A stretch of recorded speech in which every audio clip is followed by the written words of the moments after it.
चरण रति जो चहे अथवा पद निर्वाण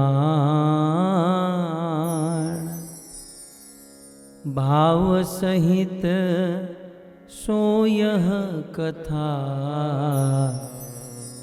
भरो श्रवण पुटकान भरो श्रवण पुटकान। श्री रामचंद्र कृपालु भज मन हरण भव भय दारुणम्। चंद्र कृपालु भज मन हरण भव भय दारुणम्। नव कंज लोचन कंज मुख कर कंज पद कंजारुणम्। नव भाव से लोचन कंज मुख पद कंज कंजारुणम्। कंदर्पय गणित यमित छवि नव नील नीरद सुंदरम। कंदर्पय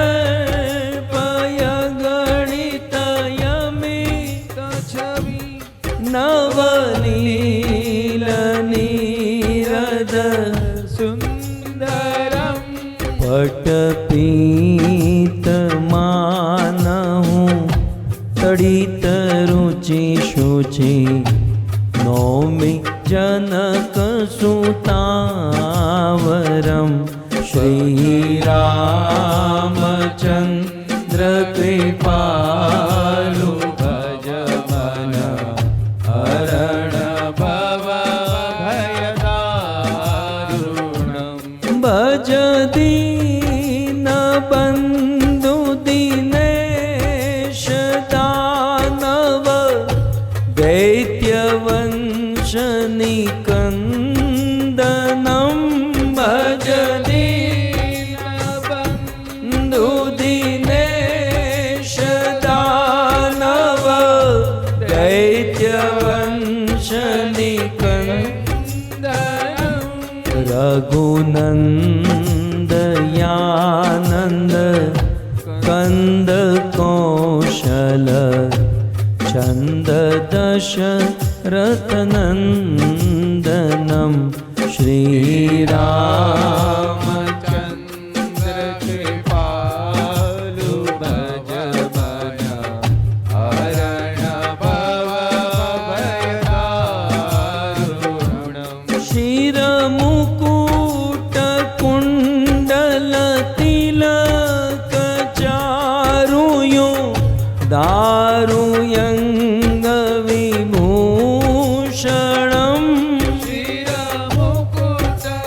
कुंडल तिलक चारुयो दारु अंग विभूषणम्। आजानु भुज शर चापधर संग ग्राम जित खरदूषणम्। श्री रामचंद्र कृपालु भज मन हरण भव भय दारुणम्। इति वदति तुलसीदास शंकर शेष मुनि मन रंजनम्। इति वदति तुलसीदास शंकर शेष मुनि गण रंजनम्। मम हृदय कंजनि वास कुरु का मादिखल दलगञ्जनं श्रीरामचन्द्र कृपाळु भज मन हरण भवभयदारुणम् श्रीराम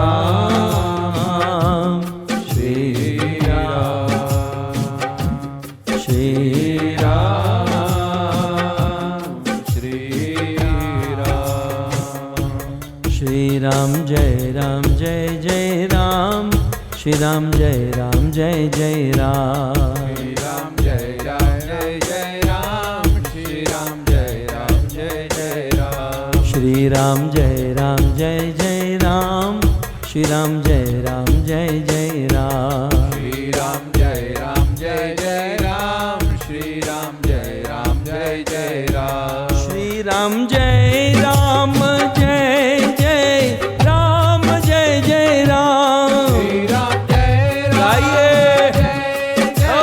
राम जय जय राम श्री राम जय राम जय जय राम जय जय राम श्रीराम जय राम जय जय राम जय जय राम श्री राम जय राम जय जय राम जय जय राम राम जय राम जय जय राम जय जय राम श्री राम जय राम जय जय राम जय जय राम राम जय राम जय जय राम जय जय राम श्री राम जय राम जय जय राम श्री राम जय राम जय जय राम श्रीराम जय राम जय जय राम श्रीराम जय राम जय जय राम श्री राम जय राम जय जय राम श्री राम जय राम जय जय राम श्रीराम जय राम जय जय राम श्रीराम जय राम जय जय राम राम कृष्ण हरे राम कृष्ण हरे राम कृष्ण हरे राम कृष्ण हरे राम कृष्ण हरि राम कृष्ण हरि राम कृष्ण हरि राम कृष्ण हरि जय जय राम कृष्ण हरे राम कृष्ण हरे राम कृष्ण हरे राम कृष्ण हरे भाव से राम कृष्ण हरि राम कृष्ण हरि राम कृष्ण हरि जय जय राम कृष्ण हरे राम कृष्ण हरे राम कृष्ण हरे राम कृष्ण हरे हो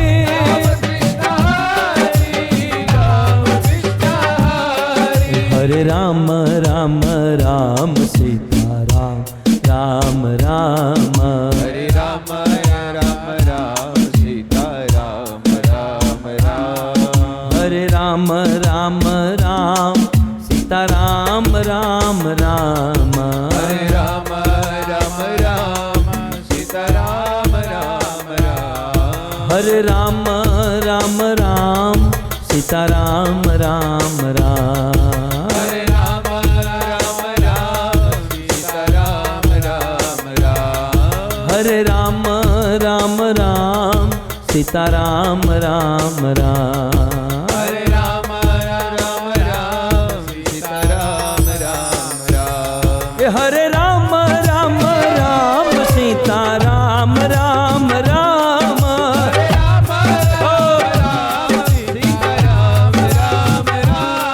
हरे राम राम राम सीता राम राम राम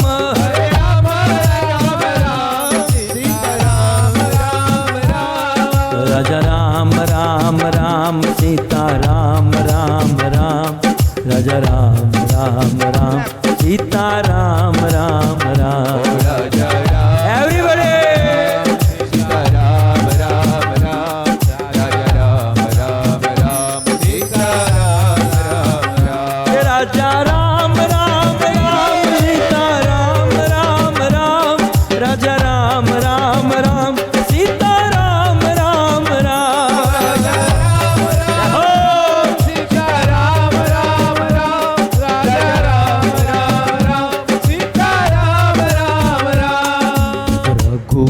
रघुपति राघव राजा राम पतित पावन सीताराम। रघुपति राघव राजा राम पतित पावन सीताराम। हे राजा राम पतित पावन सीताराम। राजा राम पतित पावन सीताराम। बोलो रघुपति राघव राजा राम पतित पावन सीताराम। रघुपति राघव राजा राम पतित पावन सीताराम। जय जय प्रभुपाद प्रभुपाद प्रभुपाद प्रभुपाद जय जय प्रभुपाद प्रभुपाद। निताय गौर हरि बोल हरि बोल हरि बोल हरि बोल। निताय गौर हरि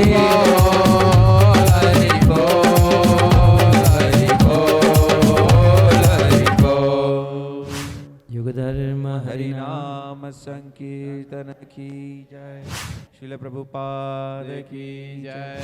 ताई गौर प्रेमानंदे हरि हरि बोल। जय जय श्री राधा रमण। जय जय नवल किशोर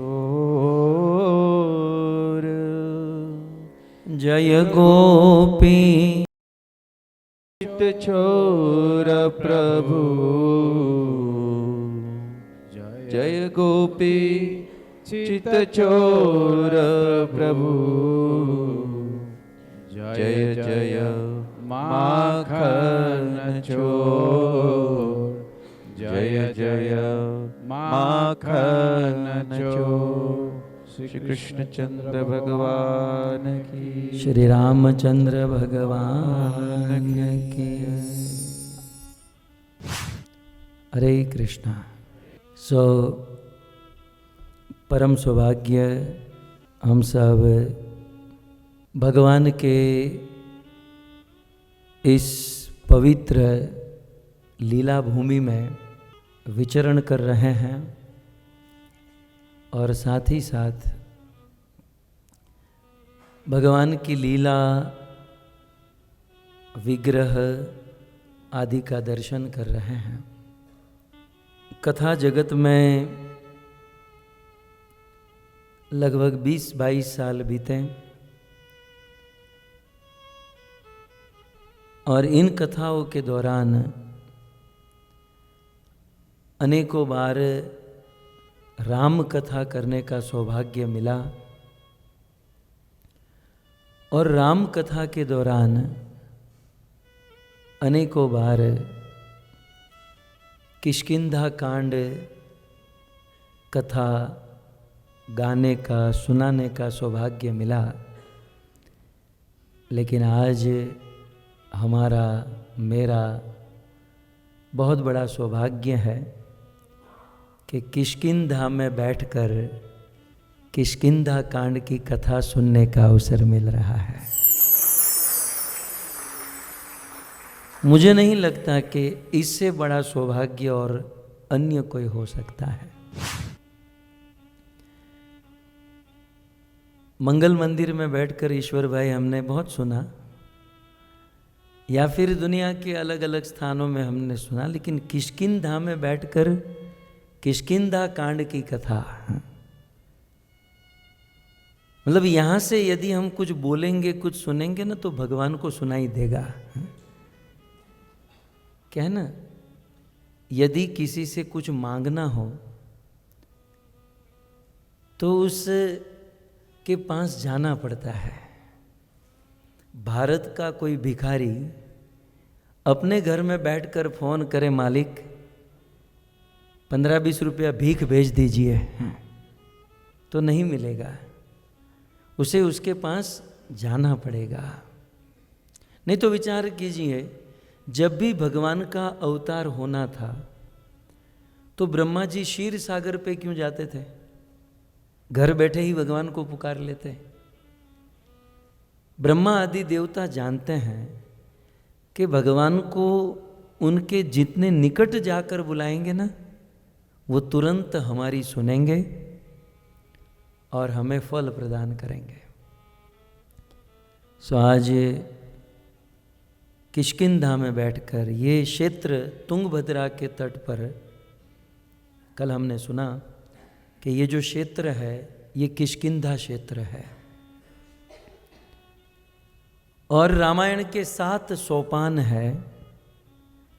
वाल्मीकि ऋषि ने इन 7 को कांड कहा, लेकिन तुलसीदास जी की दीर्घ दृष्टि, भविष्य दृष्टि, बोले आगे चलकर कांड शब्द को लोग नेगेटिव में लेंगे, क्योंकि आजकल जहाँ बुरी चीज होती है ना, उसे कहते हैं यहाँ कांड हो गया।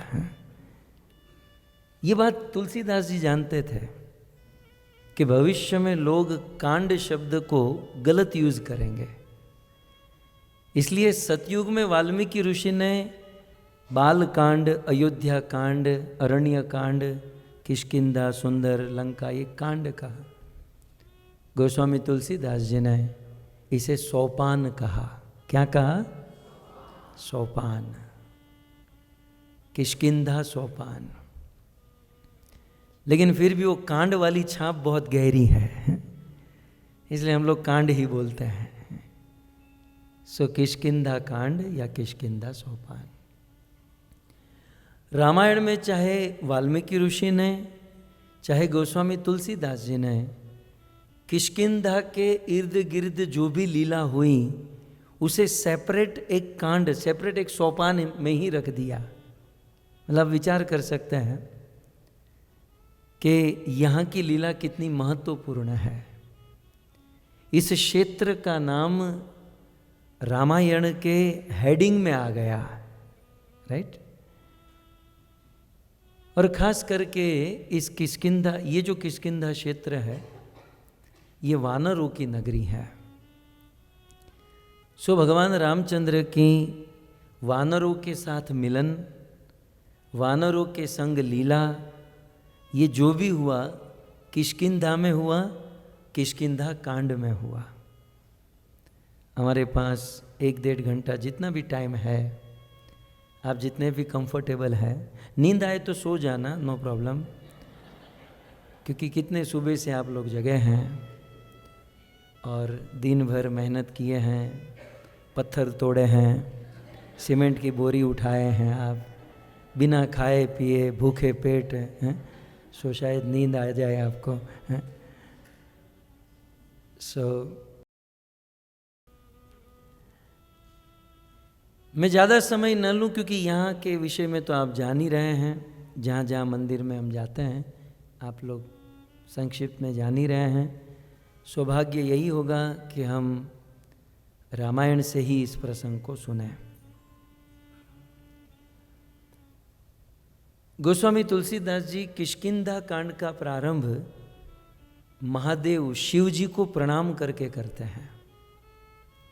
गोस्वामी जी कहते हैं जरत सकल सुर वृंद। सुर वृंद, सुर माने देवता, वृंद माने ग्रुप, और सकल सुर वृंद सारे देवता जरत उस समुद्र मंथन से निकले हुए हलाहल विष में जरत जल रहे थे। जरत सकल सुर वृंद, जल रहे थे सारे देवता। विषम गरल, उस विष, भयानक विष से। लेकिन उस देवताओं को निर्भीक करने के लिए, देवताओं को जीवन दान देने के लिए जिस महादेव ने जेहि विधि पान कियो, महादेव ने उस विष का पान कर लिया। और उस विष का पान करके महादेव ने देवताओं को, ऋषि मुनियों को जीवन दान दिया और इस सृष्टि को सुरक्षित कर लिया।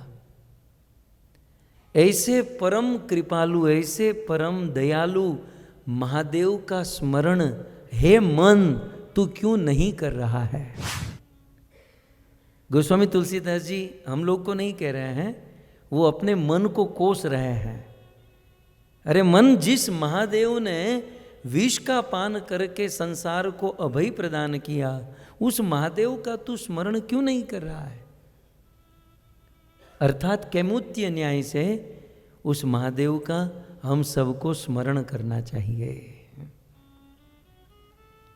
भक्तों, ये सृष्टि टिकी है ना, तो साधु संतों की कृपा से टिकी है। एक संत ने कहा कि आग लगी इस संसार में, इस संसार में इतने पाप हो रहे हैं, इतने पाप हो रहे हैं। इतिहास में जब जब इतने पाप हुए, धरती अस्थिर हुई, ब्रह्मा के पास गई और कुछ ना कुछ हुआ। वो पाप वर्तमान में हो रहे हैं, लेकिन फिर भी सब कुछ सुरक्षित है। इसका कारण यही है हमारे देश के साधु संत महात्मा। संत न होते जगत में तो जल जातो संसार। यदि संत वैष्णव भक्त इस जगत में न होते तो ये संसार कब का जल कर राख हो गया होता। और हम लोग ऐसे सच्चे संतों को जानते ही कहाँ हैं? अभी अभी कुंभ मेला हुआ, महाकुंभ प्रयाग में, राइट? उस प्रयागराज में अनेकों लाखों साधु संत आए। क्या वे साधु संत ट्रेन में बैठकर आए थे? नहीं। जब मेला समाप्त हो गया तो क्या वो बस से, फ्लाइट से, ट्रेन से गए? नहीं। वो तो जो जाने माने संत, हम आप जिसको जानते हैं, केवल उतनों को जानते हैं। लाखों साधु संत कहाँ से आए, कहाँ चले गए, साल भर कहीं बाहर नहीं आते और साधना में लगे हुए हैं। तो ऐसे संतों की साधना और सैक्रिफाइस से ये संसार स्थिर है। सो ऐसे संतों का हमें स्मरण करना चाहिए और उनके कृपा की याचना करनी चाहिए। किष्किंधा कांड के प्रारंभ में गोस्वामी तुलसीदास जी महादेव को प्रणाम करके यह निवेदन करते हैं। आइए अब ये शुरू होता है किष्किंधा क्षेत्र में, मतलब यहाँ पर प्रवेश करने से पूर्व भगवान रामचंद्र की अरण्य कांड की अंतिम लीला कौन सी थी? कौन बताएगा? किष्किंधा में प्रवेश करने से पहले, किष्किंधा के पहले कौन सा कांड है?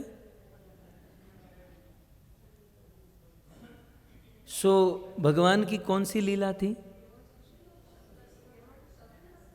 हाँ, शबरी उद्धार लीला।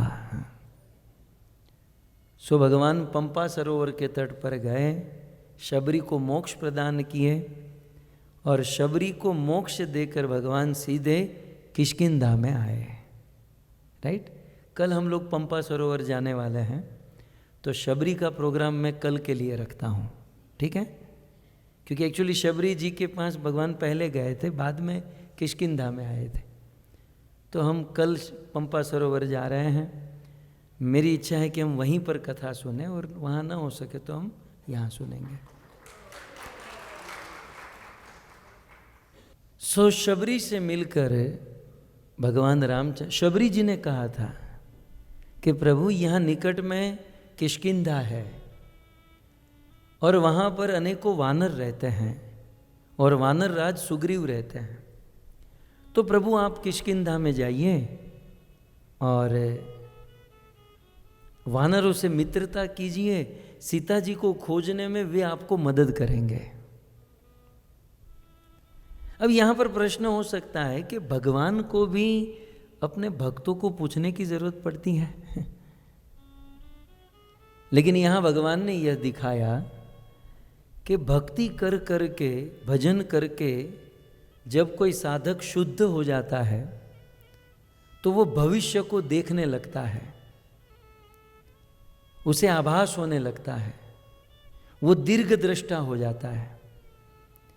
इसलिए हमें हमारे फ्यूचर के बारे में वैसे भगवान के अलावा कोई नहीं बता सकता, लेकिन जो सच्चे संत हैं वो हमें बता सकते हैं। इवन सच्चे संत तो भगवान का भी मार्गदर्शन करते हैं। जब सच्चे संतों से भगवान मार्गदर्शन लेते हैं तो हमें आपको मार्गदर्शन लेने की जरूरत नहीं है। अवश्य भगवान ये आचरण करके दिखा रहे हैं। सो भगवान रामचंद्र शबरी जी का उद्धार करके उनको मोक्ष देकर किष्किंधा क्षेत्र में प्रवेश किए हैं। इस किष्किंधा क्षेत्र में भगवान राम आए और जैसे ही राम और लक्ष्मण तपस्वियों के वेश में किष्किंधा में प्रवेश किए तो यहाँ पर एक बहुत सुंदर पर्वत है, ऋषमुख नाम का पर्वत। आज गए थे हैं? तुंगभद्रा के सामने जो पर्वत है वो ऋषमुख पर्वत है। सो ऋषमुख पर्वत पर सुग्रीव जी रहते थे और सुग्रीव जी के साथ हनुमान जी महाराज रहते थे। और सुग्रीव जी बहुत बड़े राजा हुआ करते थे, उनके पास बहुत बड़ी सेना थी और उनके साथ हनुमान जी रहते थे। और सुग्रीव जी ऋषमुख पर्वत पर क्यों रहते थे? क्योंकि बाली के साथ उनकी दुश्मनी थी। और सुग्रीव जी आगे कहेंगे भगवान राम को कि मैं जहां भी जाता था बाली मेरे पास आ जाता था। ऐसा कोई स्थान नहीं था जहां पर बाली नहीं पहुंचता था। लेकिन बाली ऋषमुख पर्वत पर नहीं आ सकता, इसलिए मैंने ऋषमुख पर्वत का आश्रय लिया और यहां पर रहने लगा। यहां पर आचार्यों ने अपनी टीका में लिखा कि ये बाली एक सिद्धांत को समझने के लिए, बाली कौन है? बाली हमारा कर्म है। और सुग्रीव कौन? हम लोग सुग्रीव हैं। जैसे सुग्रीव जहां कहीं भी जाते थे बाली उनके पास पहुंच जाता था, वैसे हम लोग दुनिया के किसी भी कोने में चले जाएंगे, हमारा कर्म हमें नहीं छोड़ेगा। कर्म हमारे पास पहुंच ही जाएगा। कई बार कुछ लोग सोचते हैं यहां नहीं हम वहां जाएंगे, वहां नहीं वहां जाएंगे, इसको छोड़कर दूसरे से शादी करेंगे, दूसरे को छोड़कर तीसरे से करेंगे। अरे भाई, बंदा बदल लिया, कर्म कहां से बदल पाओगे? कर्म कभी नहीं छोड़ेगा। कितना भी बलवान से बलवान आदमी क्यों न हो, बड़ा से बड़ा आदमी क्यों न हो, कर्म किसी को नहीं छोड़ता। और इसका प्रमाण बाली ने लंकापति रावण को भी नहीं छोड़ा था। जानते हैं, एक बार लंकापति रावण कई सुंदरियों के साथ किसी नदी में स्नान करने गया और वो स्नान कर रहा था तो बाली को पता चला तो जहाँ से पानी आ रहा था बाली ने वहाँ अपना हाथ रख दिया। थोड़ी देर के बाद ये पानी में था, पानी बंद हो गया, ऐसे ही चड्डी पहनकर खड़ा रहा। देखो, चड्डी पहनकर पानी में हो तो बंदा कंफर्टेबल होता है, पानी यार खत्म हो जाए तो यार थोड़ा सा, तो अचानक से पानी बंद हो गया और रावण को बड़ा आया क्रोध। किसकी हिम्मत, किसने ये पानी बंद किया? रावण ऊपर जाकर देखा तो बाली खड़ा था। रावण लंकापति दशानन रावण का बाली के साथ मुठभेड़, बाली ने मच्छर की तरह रावण को पकड़ा और अपनी बगल में दबा दिया। 1-2 दिन नहीं, 6 महीने तक बगल में रखा। आधा गंध से ही मर गया रावण बेचारा। और फिर बाली को दया आई, छोड़ा, नीचे गिरा, लंका में चला गया। कितना डिओडेंट लगाया, कितना कुछ किया, लेकिन फिर भी बात नहीं बनी। सो रावण जैसे रावण को भी कर्म ने नहीं छोड़ा। मैं ये कहना मतलब लीला तो है, लेकिन लीला से कुछ सिद्धांत हम समझ सकते हैं। कर्म कभी किसी को नहीं छोड़ता। तो फिर प्रश्न हो सकता है ना कि सुग्रीव जी जहां जहां गए बाली ने उसे नहीं छोड़ा, तो सुग्रीव जी ऋषमुख पर्वत पर आ गए तो यहां बाली नहीं आ पाया। इसका अर्थ क्या है? ऋषमुख पर्वत पर कौन? हनुमान जी रहते थे। सो ऋषमुख पर्वत पर बाली ने हनुमान जैसे साधु की संगति की। कर्म कहीं भी किसी को नहीं छोड़ता, लेकिन हां, जब आप सत्संग में बैठोगे तो कर्म आपको छोड़ देगा। सत्संग में किसी भी प्रकार का कर्म आपको टच नहीं कर सकता। यदि अपने बुरे कर्मों से बचना चाहते हो ना, सत्संग में आ जाओ, साधुओं की संगति में आ जाओ। साधुओं की संगति में बड़े से बड़े, बुरे से बुरे कर्म भी खत्म हो जाएंगे। आप जानते हैं हम लोग ये तीर्थ में भ्रमण कर रहे हैं, राइट? सीधा सिद्धांत इतना तो जानते होंगे कि इन तीर्थों में आप थोड़ी सी भक्ति करते हो तो हजारों गुना फल मिलता है, राइट? इस तीर्थ में आप एक माला करते हो तो 1000 माला करने का फल मिलता है। ये तो सीधी बात है, ये तो हम सुनते आए हैं। इसका अर्थ ये हुआ कि इन तीर्थों में आपने एक दुख सहन किया तो हजारों दुख आपके खत्म हो जाएंगे। आपके कर्म में, आपके भाग्य में, फ्यूचर में जो हजारों दुख आने वाले हैं, यहां एक दुख भुगतने से समाप्त हो जाएंगे। मतलब यहां पर एक मील आपने स्किप किया तो आपके जीवन में हजारों बार जो कहीं कभी एयरपोर्ट पर, फ्लाइट में, यहाँ वहाँ जो भोजन नहीं मिलने वाला था, जो बुरा कर्म था, यहाँ एक बारी कर्म में खत्म हो जाएगा। इसलिए मैं कहता हूँ तीर्थों में आकर कष्ट सहन करना भी अच्छी बात है।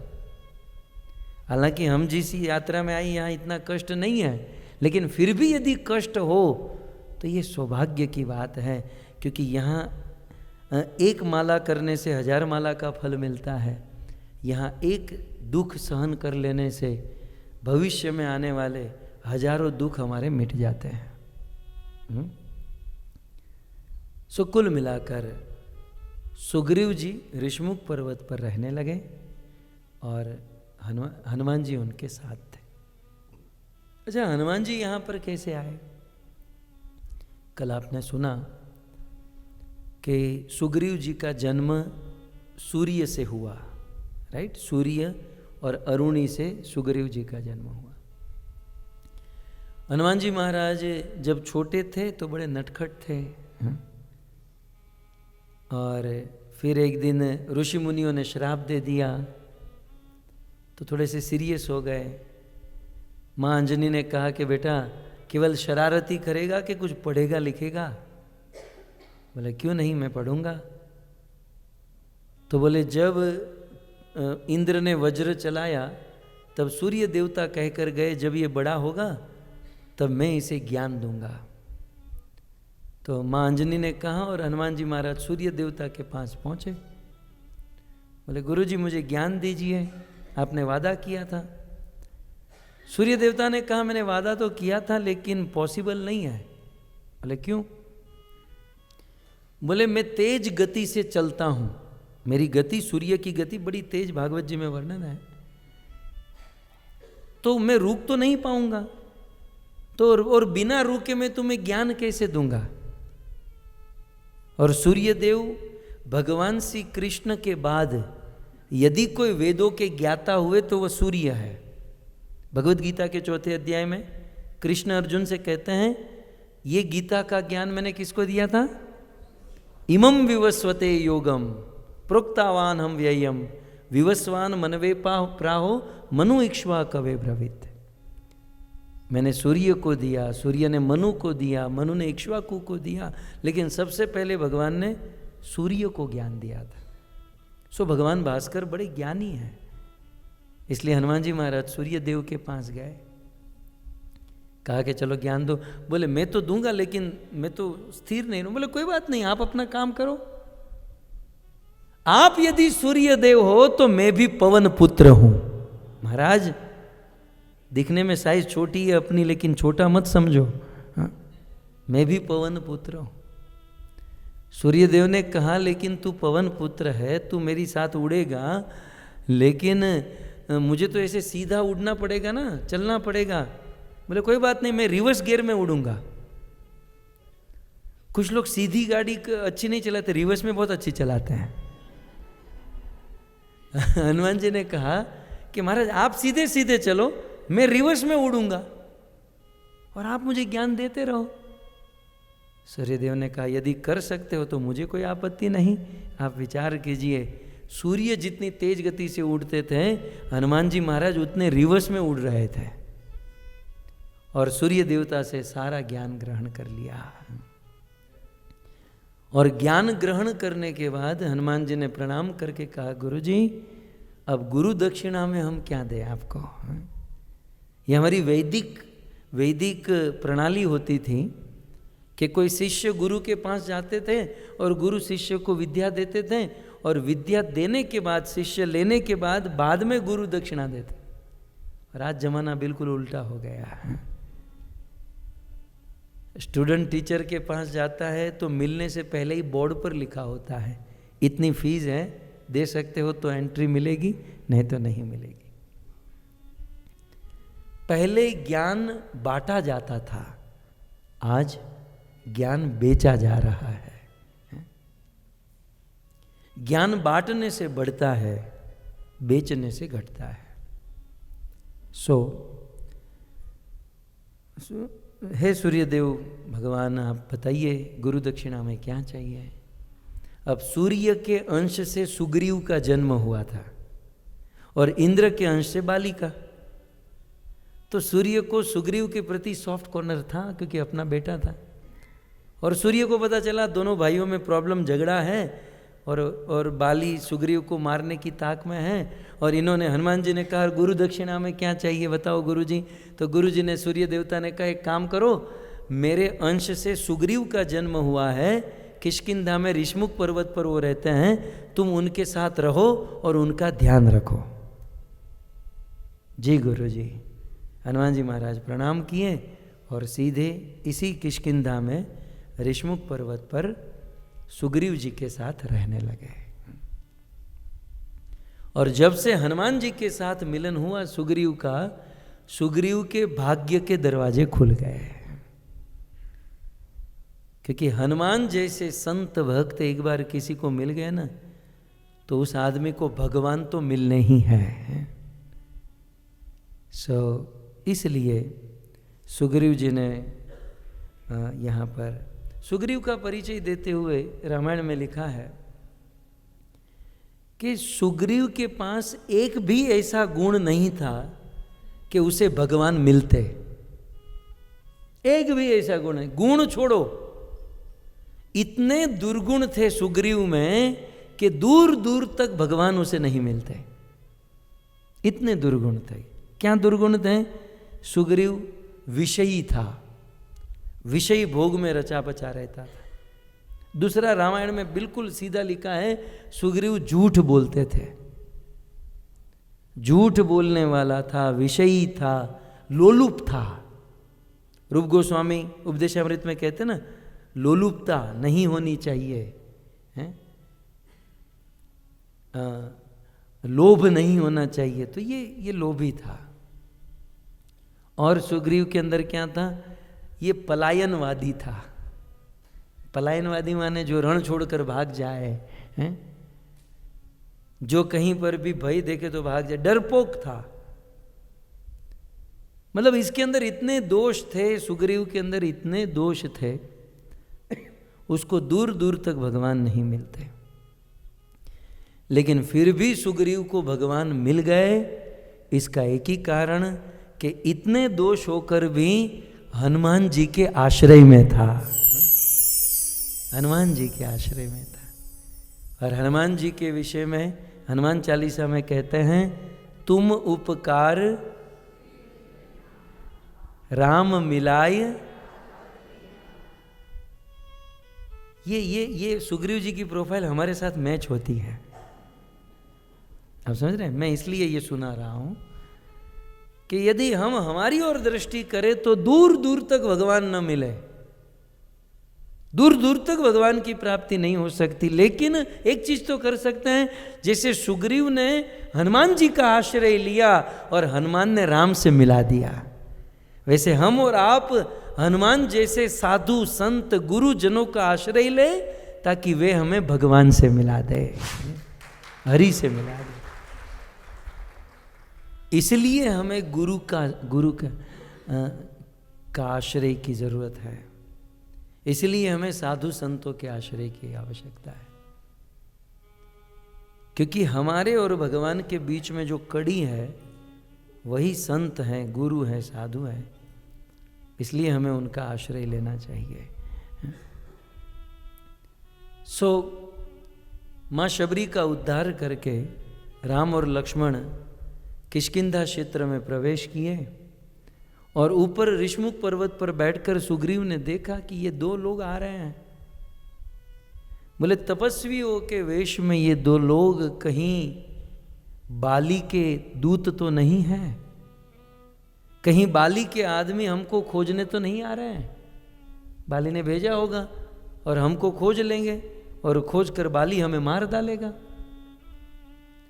सुग्रीव भयभीत हो गए, और भयभीत होकर, पहले ही आपने सुना, डरपोक तो थे ही, हनुमान जी को कहा कि महाराज एक काम करेंगे, यद्यपि आप महान हैं लेकिन मुझे बहुत डर लग रहा है, आप एक काम करोगे, वेश बदल कर जाओ और वो दो दिखाई दे रहे हैं ना, उसका परिचय लेकर आओ। कौन है वो? कहीं बाली के दूत तो नहीं है? कहीं हमको मारने के लिए, हमारा भेद जानने के लिए तो नहीं आए? सुग्रीव के कहने पर श्री हनुमान जी महाराज ब्राह्मण का रूप लेकर हैं, राम और लक्ष्मण जी से मिलने के लिए आते हैं। ब्राह्मण का रूप लेकर हनुमान जी हैं, और आगे राम और लक्ष्मण हैं। भगवान तो सब जानते ही थे, लेकिन भगवान समझ गए कि ये अगला रूप बदल कर आया है, तो मैं मेरा रूप क्यों दिखाऊं? तब हनुमान जी जो ब्राह्मण के वेश में खड़े थे, उन्होंने पूछा, बहुत सुंदर रामायण की चौपाई है, को तुम श्यामल गौर शरीरा,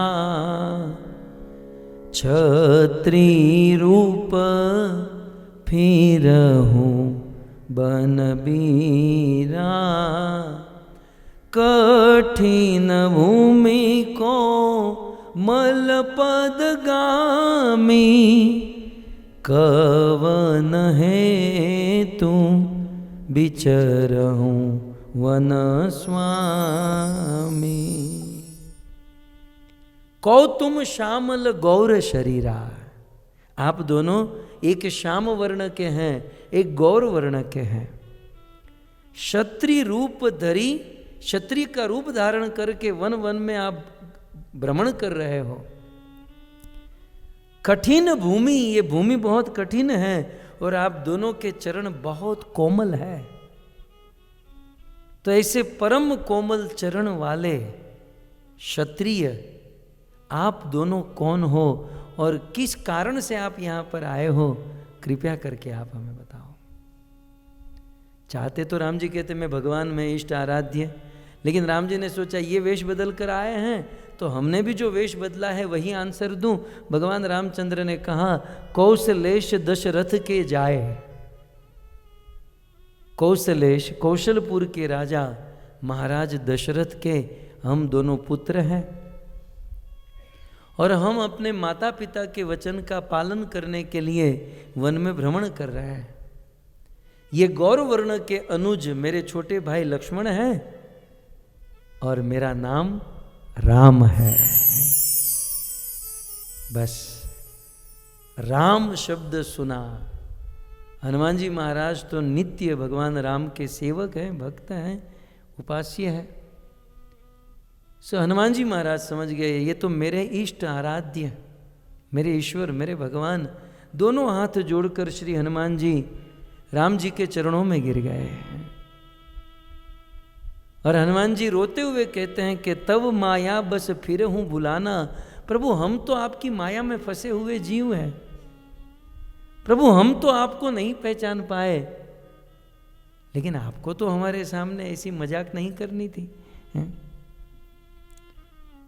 सो माया में फंसे हुए होने के कारण प्रभु मैं आपको पहचान नहीं पाया। इतना कहकर हनुमान जी राम जी के चरणों में गिर गए। राम जी ने हनुमान जी को उठाया, अपने गले पर लगाया और गले लगाकर राम जी कहते हैं कि हनुमंत, तुम ऐसा मत कहो कि तुम माया में फंसे हुए हो, अधम हो, अज्ञानी हो। सच कहूं हनुमान, मैं तुम्हें इतना प्रेम करता हूं, इतना प्रेम करता हूं, कितना करता हूं पता है? ये लक्ष्मण से डबल तुम्हें प्रेम करता हूं। पूरी दुनिया में इसको लक्ष्मण ही मिला है, और किसी का नाम लिया होता तो बात अलग थी। अब देखो, अब चक्कर शुरू हो गया। रामायण का ये प्रसंग है। बोले हनुमंत, ऐसा अपने आप को अधम, अज्ञानी, मूर्ख मत कहो, ये लक्ष्मण से डबल प्रेम करता हूं। ये चौपाई में लिखा है। क्या कहते राम जी? सुनु सुनु कपि जिए मानसी जनी ऊना, मैं मम प्रिय लक्ष्मण से दुगुना। तू मेरा प्रिय कितना है? लक्ष्मण से 2 गुना, डबल प्रिय है। अब लक्ष्मण मन में सोच सकते थे ना कि साला 13 साल से तो मैं घूम रहा हूं इसके साथ, ये 13 मिनट नहीं हुआ जो मिला है, 13 मिनट नहीं बीती ये बंदा हमको मिला है, और मैं 13 साल से नंगे पांव बिना खाए पिए सोए इसके साथ घूम रहा हूं, और सीधा इसको बोल दिए मेरे से डबल प्रेम करता है।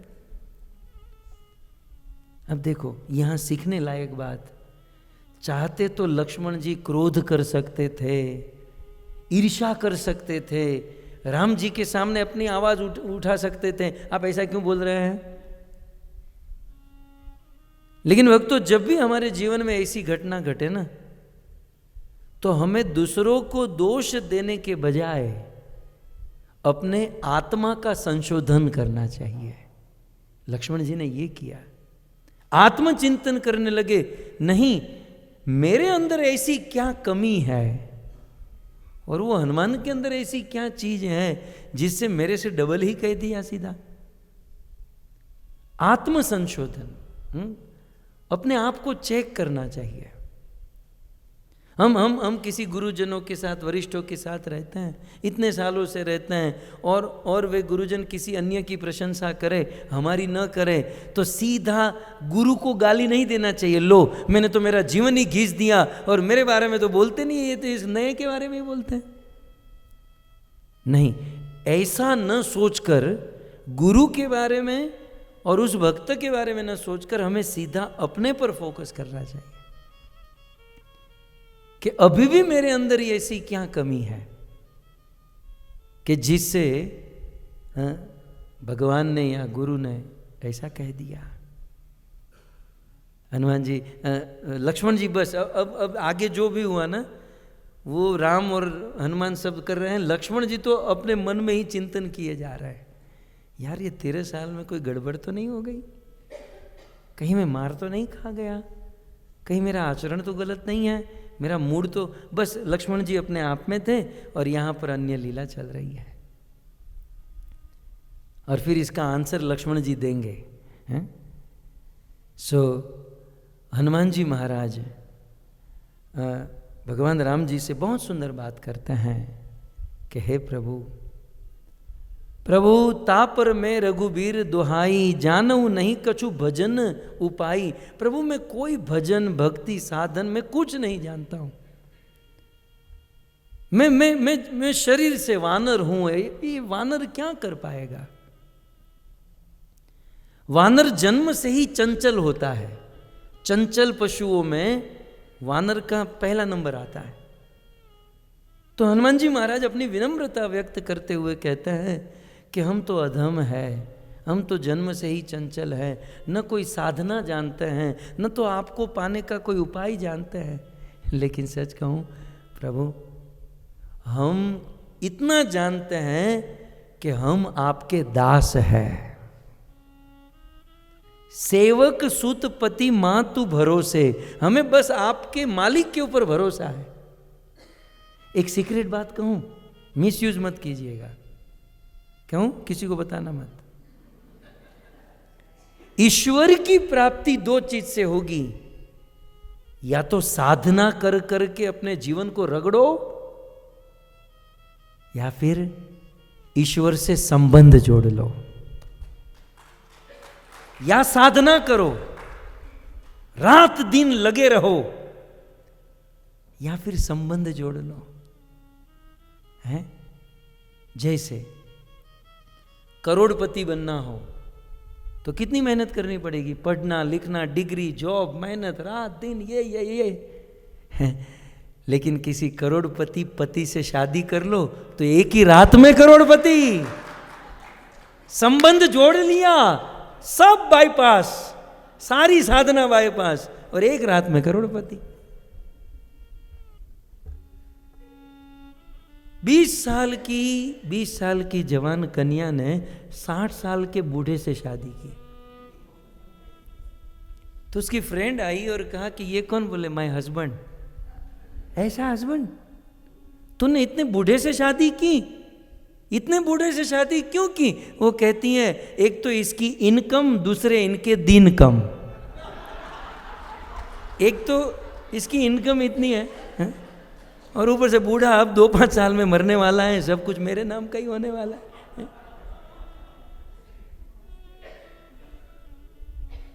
ईश्वर प्राप्ति के लिए साधना या संबंध है। संबंध, एक बार भगवान से, हनुमान जी का कहना यह है, पहले क्या कहते हैं? जानऊ नहीं भजन गोसाई। मैं कोई भजन भक्ति कुछ नहीं जानता, मैं तो बस आपके भरोसे जी रहा हूं, भरोसे। आप जानते सूरदास जी ने, हमारे ब्रज के संत हुए सूरदास, उन्होंने 10,000 पद लिखे और 10,000 पद में सूरदास जी ने कृष्ण की महिमा का वर्णन किया। 9,999 पद लिखे और उन 9,999 में सूरदास जी ने कृष्ण की महिमा का मंडन किया। लेकिन कुछ गुरु भाई होते हैं ना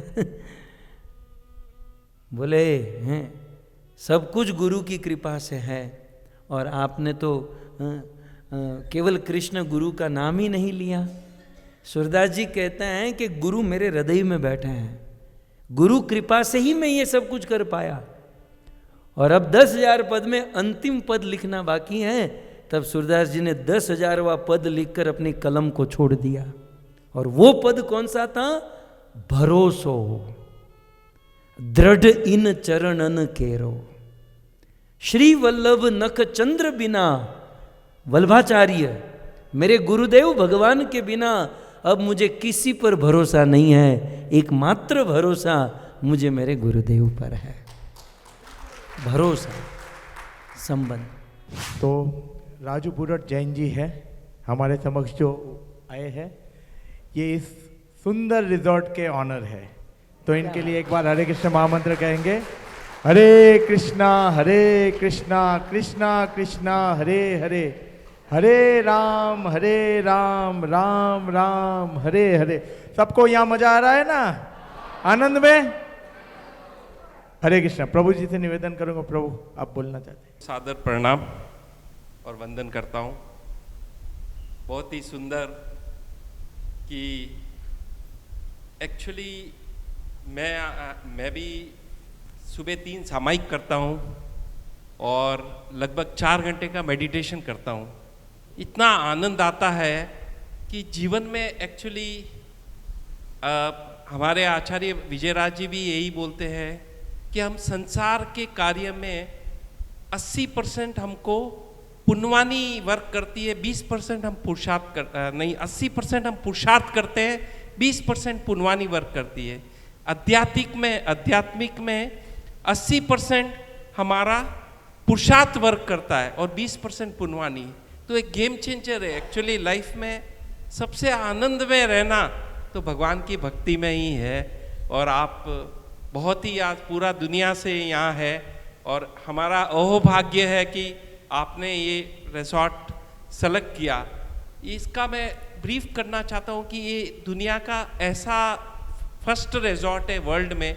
हमने लगभग 16-17 साल पहले बनाया है और एक Guinness book of world record में first five star resort in the world with no non veg, no liquor and no smoking, और Limca book of world record में अभी तक यहाँ पर लगभग 200 ये उपध्यान करके होता है 46 डेज जो मतलब कि धर्म आराधना करते हैं, उसमें से 3 लोग तो दीक्षा ले लिया। मतलब इतनी पॉजिटिव एनर्जी है, बिकॉज ये सात्विक लाइफस्टाइल। हो सकता है कि पूर्व जन्म में भी कुछ यहाँ धर्म कार्य हुआ होगा, तो आपको भी वो एक्सपीरियंस हुआ रहेगा कि you find very positive vibration here because of सात्विक लाइफस्टाइल। सो हम भी जैन हैं, तो मैं तो लगभग 38 साल से रात को भी खाना नहीं खाता हूँ, सूर्यास्त के पहले पहले खाना खाता हूँ, तो आई एंजॉय इट। सो बहुत ही अच्छा है कि आपने यहाँ पर किया और मुझे बुला के 2 मिनट, और बहुत ही सुंदर, मतलब एक एक मतलब जीवन में उतारने लायक चीज़ें हैं। और जीवन वास्तव में धर्म का एक मूल ऐसा है कि हम संसार के कितनी भी प्राप्ति कर दो, करोड़ों रुपए, उतना आनंद नहीं आता है जितना धर्म में जीवन जीने में आता है। इसी बात कहते हुए जय जिनेंद्र, प्रणाम। राजू जी, हम सब NRI लोग हैं, इंडिया में आने से ही डरते हैं लोग, हैं? और अब यहाँ पर आए तो सोचे कैसे रहने मिलेगा, क्या फैसिलिटीज़ होंगी, लेकिन यहाँ आकर सब लोग कह रहे हैं कि अब हर साल आएंगे और यहीं पर आएंगे। हरि बोल। सेवक सूत पति मातु भरोसे, रहाई सोच बनाई प्रभु मोरे। सेवक सुतपति मातु भरोसे। प्रभु भजन साधन तो हम जानते हैं, करने की बात तो दूर रही, हम जानते ही नहीं हैं। हम तो बस मालिक के भरोसे। हमने तो आपसे संबंध जोड़ दिया है। कौन सा संबंध जोड़ा था हनुमान जी ने? सेवक और स्वामी का, दास और मालिक का। सो आप हमारे मालिक हैं। और हनुमान जी ने कहा एक संबंध नहीं है महाराज, कहते हैं सेवक सूत, सेवक का संबंध है और सूत, हम आपके बेटे हैं, आप हमारे। राम जी कहते हैं कि हनुमान जी तुमसे क्रम में कोई गलती नहीं हुई है। क्यों? बंदा जब जन्म लेता है तो जन्म से ही सेवक होता है कि सूत होता है? पहले सूत पुत्र होता है ना, फिर सेवक बनता है। और चौपाई में हनुमान जी बोलते हैं सेवक सूतपति मातु भरोसे। तो महाराज आपसे थोड़ा आगे पीछे नहीं हो रहा है?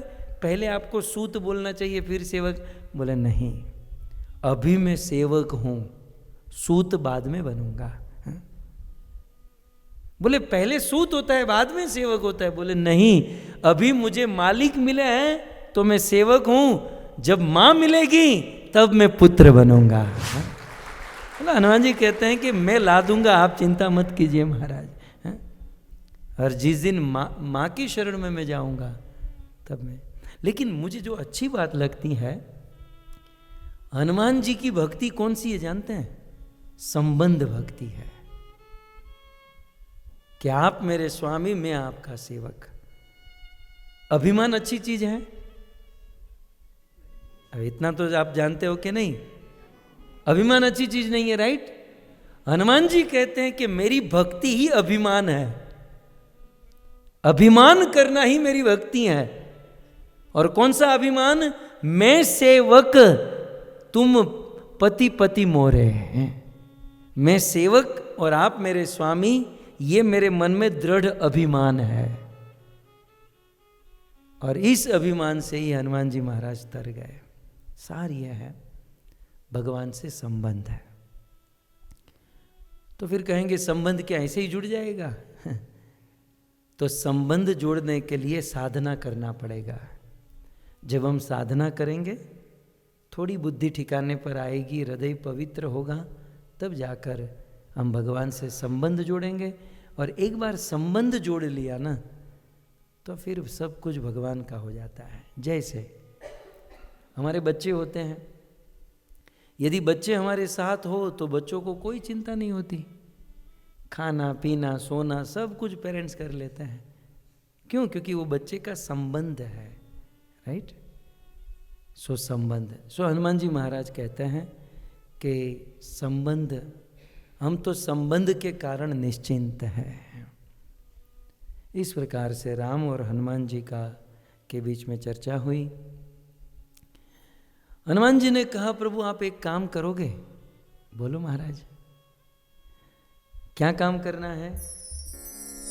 नाथ शैल पर कपिपति रहाई,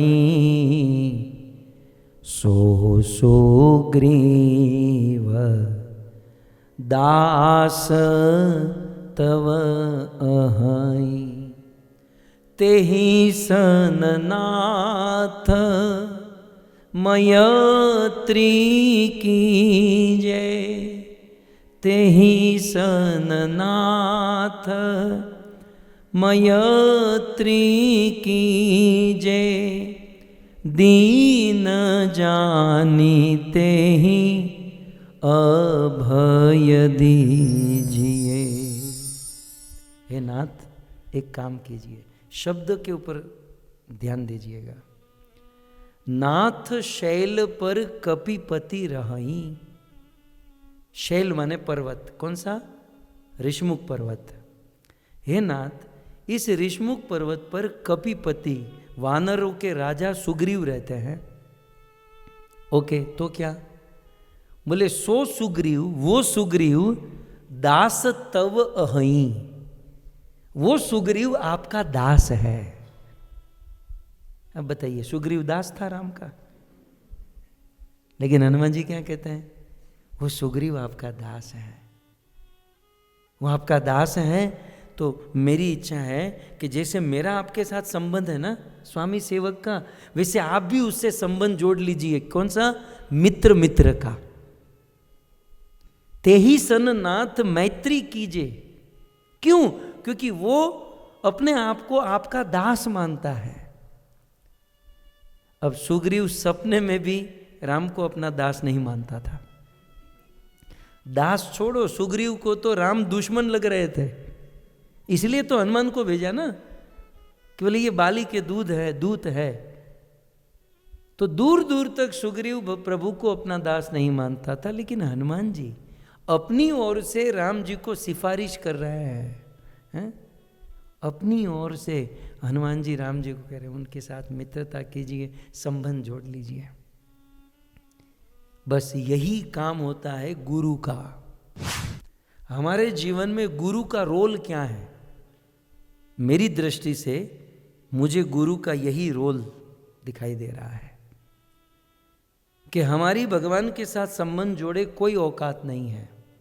दूर दूर तक हम भगवान के प्रति इतना भाव प्रेम नहीं रखते, लेकिन क्योंकि गुरुदेव से भगवान प्रेम करते हैं, सो गुरुदेव अपनी ओर से हमारी सिफारिश करते हैं कि वो आपका दास है, आप उनसे कर लीजिए, है ना।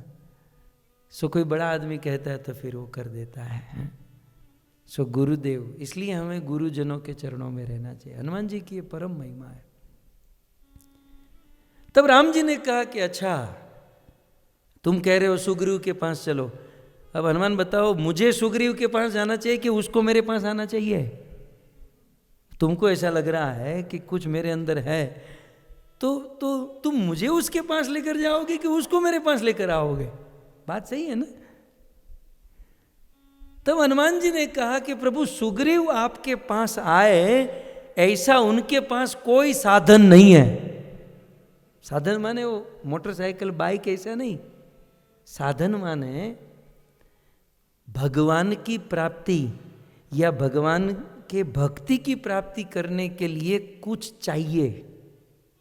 कई बार हमारे अंदर ये होता है ना कि पूरी दुनिया भक्ति करे, हमारे घर पे सब लोग भक्ति करे, ये भी भक्ति करे, वो भी। अरे भाई, यदि सब भक्ति कर सकते तो सब लोग लग गए होते हैं। भक्ति के लिए एक साधन, एक चीज चाहिए, और वो चीज यदि किसी में है वही भक्ति कर सकता है। बाकी कितने भी बड़े संत मिल जाए, कितने भी बड़े गुरु मिल जाए, कितना भी बड़ा ग्रंथ मिल जाए, जब तक वो चीज नहीं है वो आदमी सिंसियर नहीं होगा, उसे एक्सेप्ट, भक्ति को एक्सेप्ट नहीं करेगा। और वह चीज है सुकृति। क्या है? सुकृति। अब देखो, हमारे जीवन में हमने पहले भी बहुत सारे साधु संत मिले थे, लेकिन हम लोग भक्ति में इतना ऊंडा नहीं उतरे। क्यों? क्योंकि उस टाइम पे सुकृति नहीं थी। हमारे पास गीता, भागवत बहुत बार हाथों में आ गया, लेकिन हम लोग उसको पढ़े नहीं, उसके अंदर नहीं उतर पाए। क्यों? सुकृति की कमी थी। लेकिन वही गीता, वैसे ही संत हमारे जीवन में फिर कभी आए, तुरंत हमारे जीवन में सब होने लगा। क्यों? क्योंकि सुकृति बन गई थी। जब तक जीवन में सुकृति नहीं होगी, साधु संत और शास्त्र में श्रद्धा नहीं होगी। शास्त्र और संतों में श्रद्धा सुकृति के कारण होगी। इसलिए कभी कभी हम बच्चों को गला पकड़ कर कहते भक्ति करो, माला करो, ऐसे होगा? उसको टेक्निकल देखना पड़ेगा कि ऐसे जबरदस्ती करने से अच्छा है कि उसकी सतह में अंदर प्रॉब्लम क्या है उसे समझे। सुकृति घट रही है। एक घर में 10 लोग रहते हैं, सबकी सुकृति समान नहीं होती। किसी की ज्यादा होती है, वो तुरंत भक्ति में लग जाते हैं, किसी की कम होती है, बेचारा नहीं कर पाता। तो उसको सीधे भक्ति प्रेम में मत लेकर जाओ, उसको हेल्प करो, मदद करो सुकृति जमा करने में। प्रभुपाद जब अमेरिका गए, शुद्ध भक्ति का प्रचार करने गए थे, तो वहां जाकर सीधे सबको गले में कंठी, बाल में तिलक और दीक्षा देकर भक्त बना दिए। लेकिन नहीं ऐसा किए ना। प्रभुपाद ने कहा आप लोग रथ बनाइए, आप लोग मंदिर बनाइए, आप बुक डिस्ट्रीब्यूशन कीजिए। ये बुक डिस्ट्रीब्यूशन करना कौन सी भक्ति है? चलो बताओ मधुसूदन प्रभु, आज हो जाए। बहु उपाड़ो लीधो छे ने तमे। अमित नारायण प्रभु सुनिए, मैं आपको एक, अब बात आई इसलिए कि टेक्निकल आपने कहीं नहीं सुनी। बुक डिस्ट्रीब्यूशन करना भक्ति नहीं है, नहीं है, नहीं है। ये सुकृति है। आप समझ रहे हैं? अच्छा, भक्ति किसे कहते हैं? चलो अब थोड़ा इसको होल्ड करना, रामायण को थोड़ा टेक्निकल, क्योंकि आजकल मेरा है ना वो मुंबई की कथा के बाद वो तात्विक माइंड थोड़ा सा ज्यादा हो गया है। भक्ति किसे कहते हैं बताएं? भक्ति साधना किसे कहते हैं? ध्यान से सुनिएगा, साधना किसे कहते हैं? 2 चीज होनी चाहिए उसमें। अपनी इंद्रियों का इस्तेमाल होना चाहिए, अपनी इंद्रियों का, खास करके मन का, प्लस उद्देश्य होना चाहिए भाव भक्ति। उद्देश्य भाव के लिए करना चाहिए और अपनी इंद्रियां इन्वॉल्व होनी चाहिए। जैसे कहीं कोई मंदिर है, वहाँ पर साधना होती है, उसके लिए कुछ डोनेशन की आवश्यकता है, किसी ने पैसा दे दिया, उसके पैसे से वहाँ साधना हो रही है, तो उसको साधना का फल नहीं मिलेगा, क्योंकि उसकी इंद्रियां इन्वॉल्व नहीं है अभी उसमें। साधना कब कंसिडर होगी? जब स्वयं अपनी इंद्रियां उसमें इन्वॉल्व होगी, प्लस इंद्रियां इन्वॉल्व होने के साथ उसका उद्देश्य एकमात्र होगा भाव। समझ में आया? तब जाकर वो चीज साधना में कर। अरे छोड़ो, ये माला में ही आ जाओ ना, चलो ना, वो सब छोड़ो। ये माला करते हैं, क्या आप ये सोचते हैं कि आप साधना कर रहे हैं? खास करके इस्कॉन के भक्तों की बात कर रहा हूँ, जो बहुत बड़ा तिलक करते हैं ना, उसकी बात कर रहा हूँ। ये जो हम कर रहे हैं, प्रभु क्या कर रहे हैं? I am sadhana, I am doing sadhana है। ये साधना कब कंसीडर होगी? कब कंसीडर होगी? पहले इसको करने में आपकी इंद्रियां इसमें इन्वॉल्व होगी, खास करके वाणी और मन जो इन्वॉल्व होता ही नहीं है, प्लस इसका उद्देश्य, हर एक मंत्र का उद्देश्य होगा भाव है। तो फिर ये साधना में कंसिडर ही नहीं होगा। तो किस में कंसिडर होगा? सुकृति में। फेल तो नहीं जाएगा, फेल तो मैं नहीं कह रहा हूं, तब वो सुकृति में कंसिडर होगा। आपका मंत्र, आपकी साधना, साधना में कब कंसिडर होगी? दो चीज, आपका मन, आपकी इंद्रिया इन्वॉल्व हो, प्लस भाव उद्देश्य, उसका उद्देश्य भाव। ये रूप गोस्वामी भक्तिराम सिंधु का पहला ही श्लोक है ये। कृति साध्या उद्देश्य भावा इति साधना, राइट। खैर, मैं हम कहाँ थे? हाँ, हाँ, वो हनुमान जी कह रहे हैं, हाँ, राम जी ने कहा कि मुझे सुग्रीव के पास जाना चाहिए कि उसको मेरे पास आना चाहिए, हैं?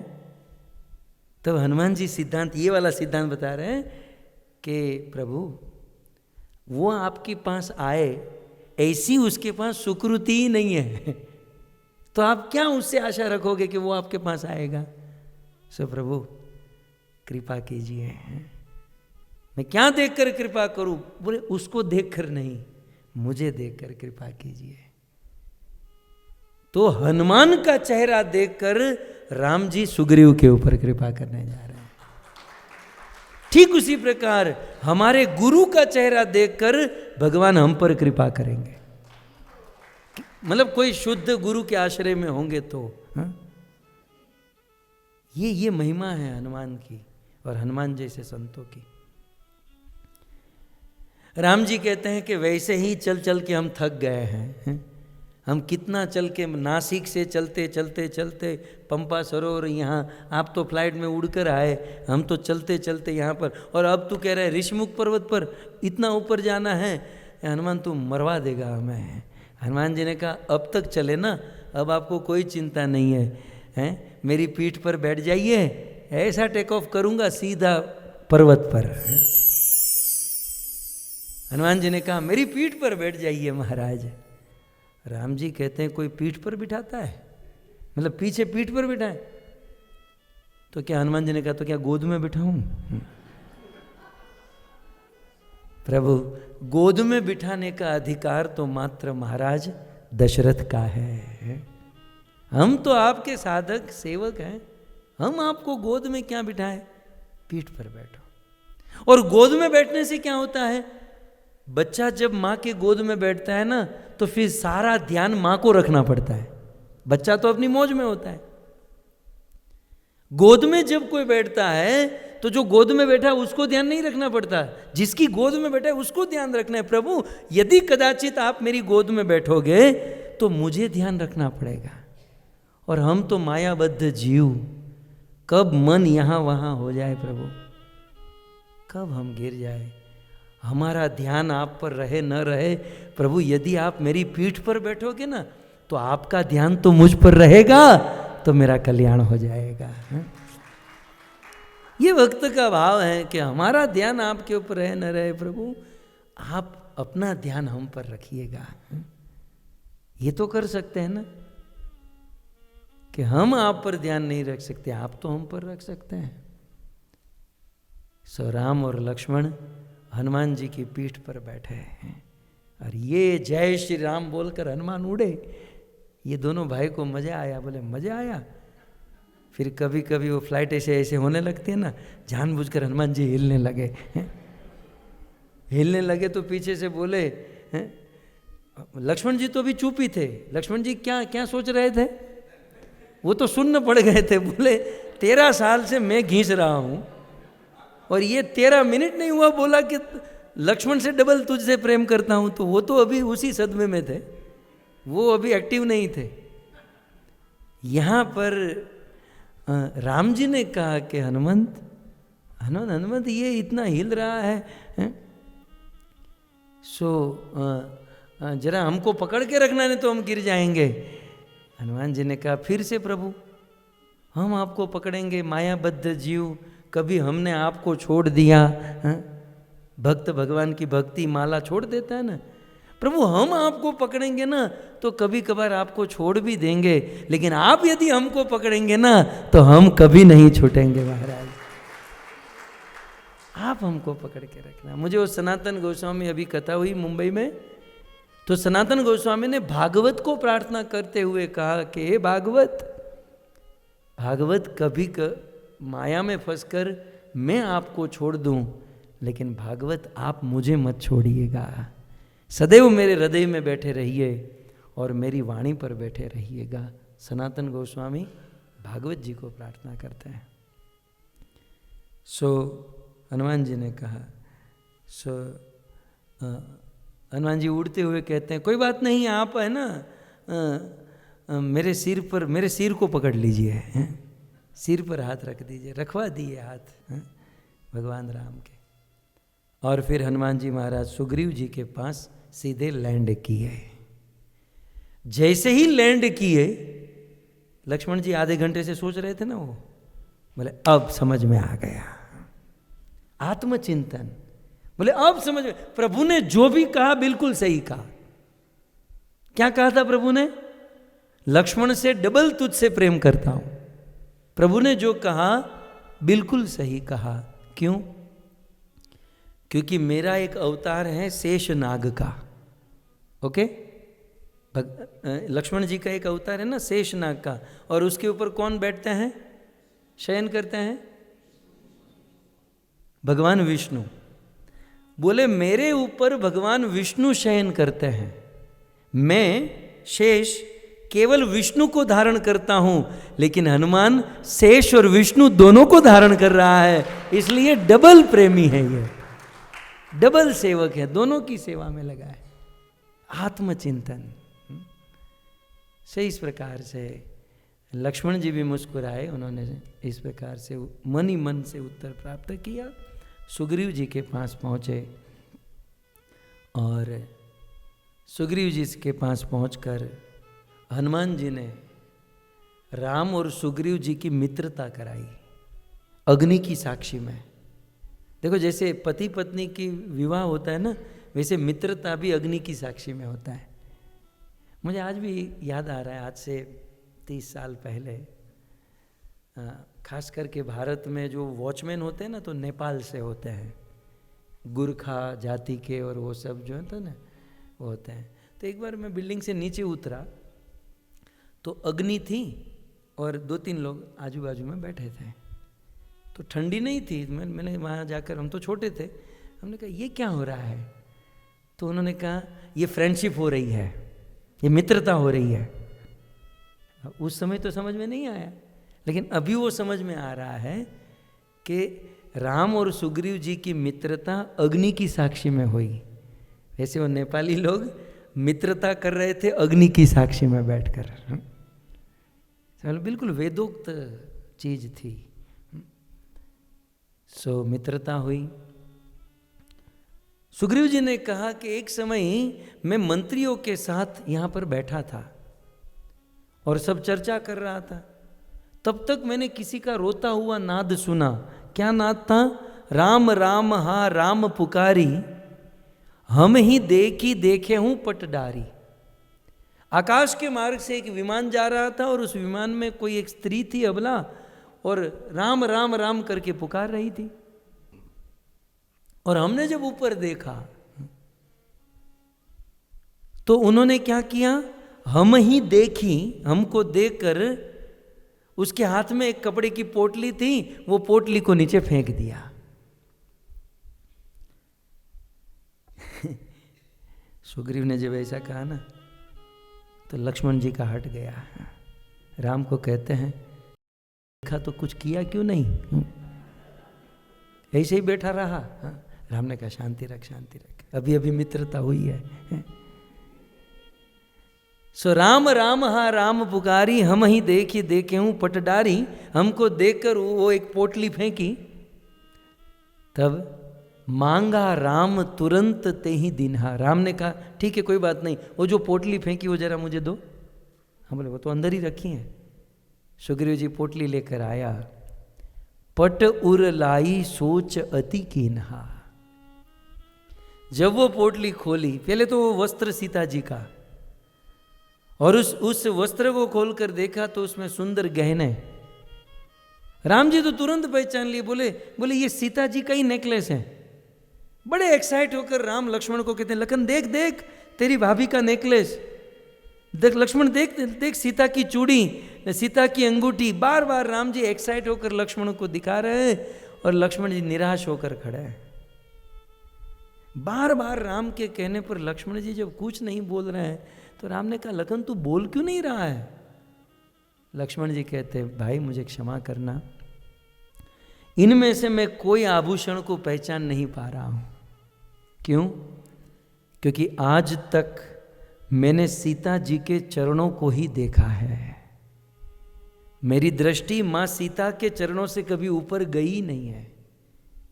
मैंने कभी चरणों से ऊपर देखा होता तो ये गले का नेकलेस, हाथ की चूड़ी, अंगूठी पहचान लेता, लेकिन मैं सेवक, मेरी दृष्टि केवल आपके चरणों में रहती थी, ऊपर मैंने कभी देखा नहीं। तो क्षमा कीजिएगा, मैं इसमें से कुछ पहचान नहीं पा रहा हूं। लेकिन हाँ, इसमें जो पायल है, इस पायल को मैं पहचान पा रहा हूं, क्योंकि मैं सदैव चरणों में देखता था और ये सीता जी की ही पायल है, सीता जी की ही पायल। समझ में आ गया कि सीता जी के ये आभूषण है। सुग्रीव कहता है कि राम जी आप चिंता मत करें, मेरी बहुत बड़ी सेना है और ये पूरी सेना को मैं लगा दूंगा और हम कैसे भी करके आपकी पत्नी सीता को खोज लेंगे। सुग्रीव जी ने कहा, राम जी ने कहा ठीक है, आपकी पत्नी दिखाई नहीं दे रही है। बोले आपकी वाली को रावण ले गया, मेरी वाली को बाली ले गया, क्या प्रॉब्लम क्या? तो सुग्रीव जी ने सारी कथा सुनाई। मय सुत मायावी ते ही नाऊ, एक मई दानव नाम का राक्षस था और उसका एक पुत्र हुआ जिसका नाम था मायावी। वो युद्ध करने के लिए आया और युद्ध करते हुए मेरा भाई बाली उसके साथ युद्ध करने चला, मैं भी उनके साथ चला। युद्ध करते करते वो मायावी राक्षस गुफा में चला गया, तो मेरा भाई बाली भी गुफा में चला गया और गुफा में जाकर मुझे कहा कि तू अंदर मत आ, तू यहां बाहर खड़ा रहना और 15 दिन तक यहां पर मेरी राह देखना, और 15 दिन तक यदि मैं वापस न लौटूं तो यहां पर समझ लेना कि मैं मर गया हूं। सो मैं मर गया हूं और वो असुर तो जिंदा होगा, लेकिन तू यहां वो पत्थर लगा देना ताकि वो असुर बाहर न निकल पाए, तो वो भी मर जाए। सुग्रीव राम जी से कहते हैं कि प्रभु मैं वहां पर मेरे बड़े भाई बाली के कहने पर खड़ा रहा, वो अंदर गया। 15 दिन नहीं, मैंने 1 महीने तक राह देखी और 1 महीने के बाद अंदर से खून की धारा बाहर आई। जब खून बाहर आया तो मैं समझ गया कि मेरे भाई की मृत्यु हो गई है। कहीं ये असुर बाहर आकर हमको भी न मार दें, तो डर के मारे मैंने पत्थर गुफा में लगा दिया और मैं वापस आ गया। और जब मैं वापस आया तो अन्य वानर समाज जो था वो मुझे कहने लगा कि अब राजा तो नहीं रहे, तो आप ही राज आसन पर बैठ जाओ। मुझे नहीं बैठना था प्रभु, लेकिन वानरों ने जबरदस्ती मुझे राज आसन पर बिठा दिया। एक दिन मेरा भाई बाली, एक्चुअली वो खून बाली का नहीं मायावी राक्षस का था, और वो बाली गुफा से निकला, पत्थर को हटाया और आकर मुझे राज आसन पर देखा। तो बाली ने मन में गलत समझा कि स्वयं राजा बनने के लिए इसने मुझे गुफा में छोड़कर पत्थर रखकर आ गया। तो बाली ने मेरे साथ युद्ध किया, राज आसन भी छीन लिया और मेरी पत्नी को भी छीन लिया। और बाली मुझे दर दर मारने के लिए घूम रहा है। जैसे तैसे बचकर मैं ऋषमुख पर्वत पर आकर छिपा हूं ताकि मैं उससे बच सकूं। राम जी ने कहा, सुग्रीव तुझे किसी भी प्रकार की चिंता करने की जरूरत नहीं है, मैं स्वयं अपने हाथों से बाली को मार दूंगा। सुग्रीव जी ने कहा कि प्रभु आप बाली को क्यों मारोगे, आप तो भगवान हो, और भगवान के बारे में भागवत गीता रामायण सब जगह पर लिखा है कि भगवान तो सभी जीव के लिए सम होते हैं। भगवान सम है ना, समोहम सर्वभूतेषु। सुग्रीव जी कहते हैं भगवान तो सभी जीवों के प्रति सम, चाहे असुर हो, देवता, दानव, सब भगवान के ही पुत्र हैं, तो आप बाली को कैसे मारोगे? भगवान ने एक बहुत सुंदर दृष्टांत दिया। बोले गोल्ड जो है, गोल्ड सोना, सोने का बिस्किट, सोने का बिस्किट सम होता है कि विषम? सम होता है, क्योंकि सोने का बिस्किट कोई भी ले सकता है, अपना जो भी बनाकर पहन सकता है, वो सबके लिए होता है ना।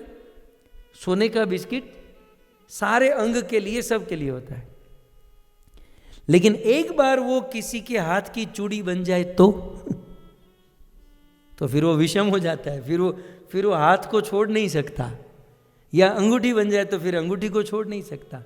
लेकिन पूछा जाए कि वो नेकलेस, वो चूड़ी या अंगूठी है किसकी? सोने की। एक ही सोना बिस्किट के रूप में सम है और ऑर्नामेंट के रूप में, राइट? सो एक ही भगवान, राइट? एक ही भगवान परमात्मा के रूप में सम है, लेकिन किसी भक्त की भक्ति को देखें तो वे विषम हो जाते हैं। सो बाली, सुग्रीव तुम चिंता मत करो, मैं तुम्हारा काम कर दूंगा। सुग्रीव ने कहा तो मैं आपका काम कर दूंगा। दोनों मित्र के बीच में डील हो गई। तो सुग्रीव ने कहा कि प्रभु आप पहले मेरा काम कर दो, मैं तो आपका काम तुरंत पटा दूंगा। फिर बीच में वो रामायण में कथा आती है, सुग्रीव को लगता है कि ये मेरा काम कर पाएंगे कि नहीं। एक दिन डाउट हुआ। जब डाउट हुआ तो फिर कल आपने सुना ना, वो 7 ताल के वृक्ष थे और 7 ताल को बाण मारा और उससे सुग्रीव का सारा डाउट दूर हुआ। बोले हाँ ये मेरी पत्नी को वापस ला देंगे। विश्वास हुआ।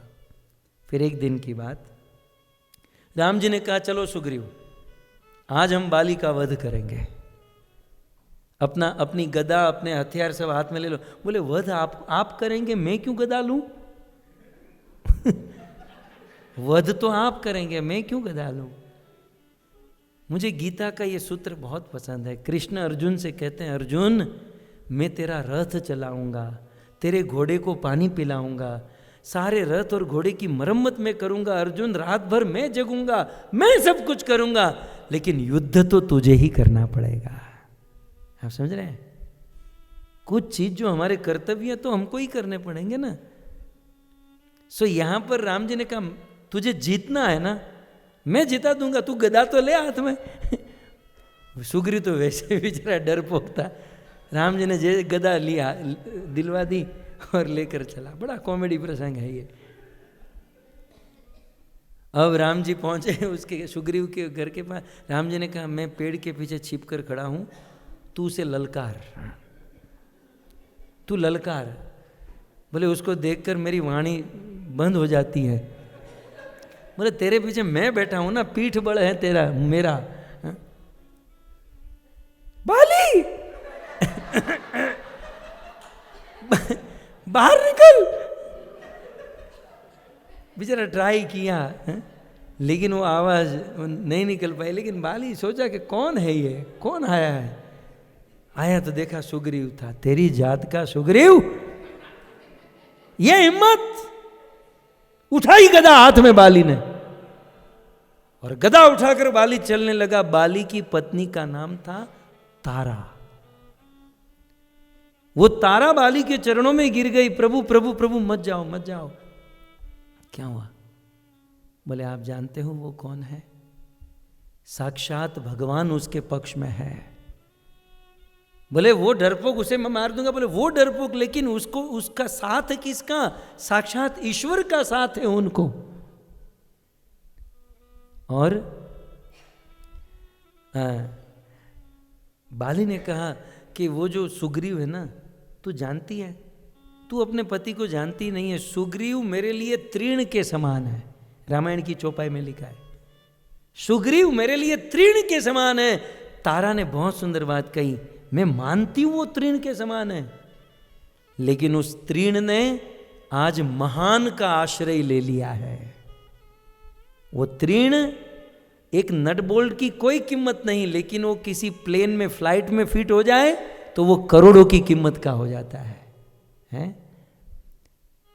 मैं माना कि सुग्रीव तृण के समान, लेकिन वो महत का आश्रय ले चुका है। इसलिए तब बाली कहता है कि यदि वो महान का आश्रय लिया है तो समझना मैं भी महान के ही शरण में जा रहा हूं। तो सुग्रीव खड़ा था, राम जी पेड़ के पीछे थे, और बाली आया, उठा उठा के गदा मारा, यहां मारा, यहां मारा, यहां यहां, इतना मारा, इतना मारा, इतना दो दिया जैसे तैसे वहां से छटक कर वापस आ गया। पेड़ के पीछे राम जी खड़े थे। कौन सा धंधा आपने शुरू किया है? अच्छा खासा हम लोग जी रहे थे, मित्रता की, और ये देखो यहाँ मारा, यहाँ मारा। ऐसे ऐसे किसी को किया जाता है? कुछ लाज शर्म आपकी खानदानी कुछ है कि नहीं? कितना मुझे, मैं पहले ही बोल रहा था वो मुझे मारेंगे। राम जी ने कहा कि देखो आप दोनों जब युद्ध कर रहे थे ना, दोनों सेम टू सेम लग रहे थे, मैं समझ नहीं पा रहा था इसमें बाली कौन सुग्रीव कौन। तो बोले अब क्या करोगे? राम जी ने अपनी माला उसको पहनाई, बोले ये ले माला, अब जा। बोले अब एक बार आपके कहने पर गया, अब मैं नहीं जाऊंगा। राम जी ने कहा पहली बार गया ना तो बिना माला के गया था, अब तूने राम जी की माला पहनी है, अब तुझे दुनिया की कोई ताकत मार नहीं सकती है? मेरा आशीर्वाद तूने प्राप्त किया है। फिर भी नहीं जा रहा था, ये 3-4 लोग ने मिलकर धक्का दिया। बाली कहता है फिर से तू आ गया। थोड़ी देर बाली के साथ टाइम पास किया। बेचारा युद्ध नहीं कर रहा था, टाइम पास कर रहा था, थोड़ी थोड़ी देर देख रहा था कि वो बाण मार रहे हैं कि नहीं।